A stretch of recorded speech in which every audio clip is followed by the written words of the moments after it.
Good afternoon प्यारे बच्चों। आज की हमारी क्लास है BSTC फर्स्ट ईयर के लिए और हमारा विषय है भारतीय समाज और शिक्षा।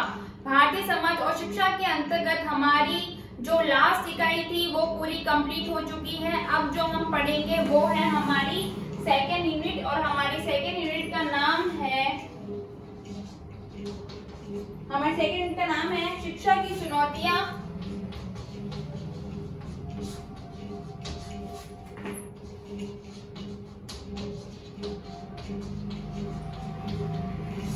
शिक्षा की चुनौतियां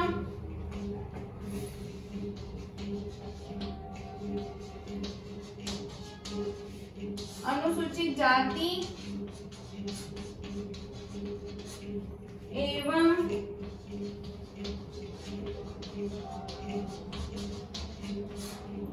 अनुसूचित जनजाति, यानी कि अनुसूचित जाति और अनुसूचित जनजाति के अंतर्गत शिक्षा में कौन कौन सी चुनौतियों का हमें सामना करना पड़ता है, या फिर इन जातियों के बच्चों और बच्चों के अभिभावकों यानी कि माता पिताओं को किस प्रकार से सामना करना पड़ता है। साथ ही साथ में उन शिक्षक इन जातियों को शिक्षा प्रदान करना चाहते हैं उनको किस प्रकार का सामना करना पड़ता है, किन किन समस्याओं का, वो हम सारा का सारा इस टॉपिक में देखेंगे।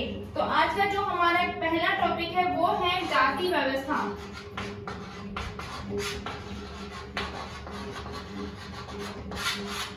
जाति व्यवस्था सामाजिक स्त्रीकरण प्रत्येक समाज में पाया जाता है, यानी कि प्रत्येक समाज में जाति व्यवस्था पाई जाती है। कहीं पर ऊंच नीच तो कहीं पर भेदभाव होते ही रहते हैं। कहीं पर अमीर वर्ग बना हुआ है तो कहीं पर गरीब वर्ग बना हुआ है। कोई ज्यादा पढ़ लिखा गया है तो बेचारे किसी ने तो स्कूल का मुंह भी नहीं देखा।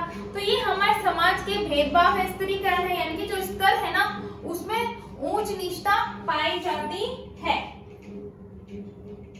उनका स्वरूप विभिन्न समाजों में वहां की परंपराओं, राजनीतियों, सामाजिक आवश्यकताओं और सामाजिक संस्कृति तथा मूल्यों में पृथक देखने को मिलता है। सामाजिक स्त्रीकरण का स्थायी स्वरूप प्रमुख रूप से जाति व्यवस्था पर आधारित होता है। जो सामाजिक स्त्रीकरण होता है उसका मुख्य रूप से वो कहाँ पर देखने को मिलता है, हमें जाति व्यवस्था में देखने को मिलता है। इसका कारण यह है कि भारत में जाति व्यवस्था का स्वरूप चरण रूप में पाया जाता है कि भारत में इंसानों को महत्व नहीं दिया जाएगा, ना ही उसकी शिक्षा को, ना ही उसके कर्मों को, बल्कि भारत में अगर महत्व दिया जाएगा तो वो है जाति को। आप कौन सी जाति से बिलोंग करते हो, आप कौन सी जाति से आए हो। यदि आप अच्छी जाति से हो, उच्च वर्ग से हो तो आपको अधिक आपके लिए सुविधा उपलब्ध होगी। यदि आप निम्न जाति से हो तो आपको तो वैसे भी समस्याओं का सामना करना पड़ेगा। ये मैं नहीं कह रही, ये हमारे दुखद समाज की एक चेहरा है। हालांकि वर्तमान समय में काफी सारी चीजें सुधर गई है, लेकिन फिर भी हमें कहीं ना कहीं ये चीजें देखने को मिल ही जाती है। वास्तव में जाति व्यवस्था एक जटिल सामाजिक व्यवस्था है। इसमें व्यवहार के बहुत ऐसे नियम स्वादिष्ट है। इसलिए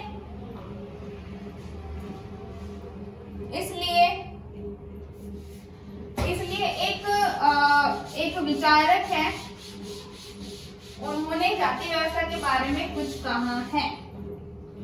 ठीक है, इसलिए हट्टन ने, किन्होंने कहा है, हट्टन ने। इसलिए हट्टन ने कहा है कि जाति विषय पर लगभग, हट्टन ने कहा है कि जाति विषय पर लगभग 5000 प्रकाशन हो चुके हैं। जाति विषय पर लगभग 5000 प्रकाशन यानी 5000 लेख छप चुके हैं। किसके ऊपर? सिर्फ और सिर्फ जाति व्यवस्था के ऊपर 5000 प्रकाशन हो चुके हैं। और इस कारण जाति के संपूर्ण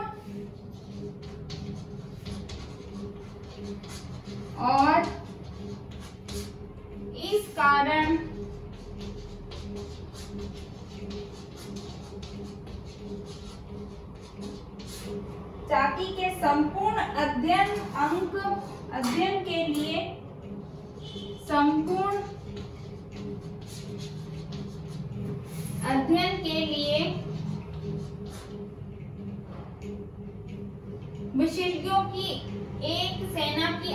आवश्यकता होगी अध्ययन के लिए विशेषज्ञों की, यानी कि जो भी इसके स्पेशलिस्ट है विशेषज्ञों की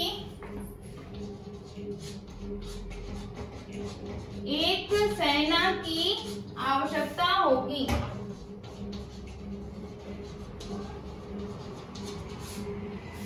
सेना की आवश्यकता होगी, ऐसा कौन कह रहा है? ऐसा हट्टन कह रहे हैं। हट्टन कह रहे हैं कि जाति विषय पर लगभग 5000 प्रकाशन हो चुके हैं, मतलब 5000 से भी ज्यादा या ऑलमोस्ट 5000 तक तो लेख छप चुके हैं, और इस कारण जाति के संपूर्ण अध्ययन के लिए विशेषज्ञों की सेना की आवश्यकता होगी। अब इतने सारे लोगों ने लेख छापे हैं तो सीधी सी बात है वो सब लोग एक मिलकर सेना बनाएंगे और वो इन जातियों के ऊपर अध्ययन करेंगे।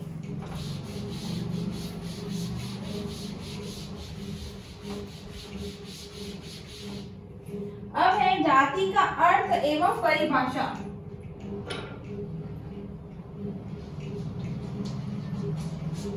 क्या है जाति का अर्थ? जाति शब्द की व्युत्पत्ति लैटिन भाषा के कास्टस शब्द से हुई है। किससे हुई है? कास्टस।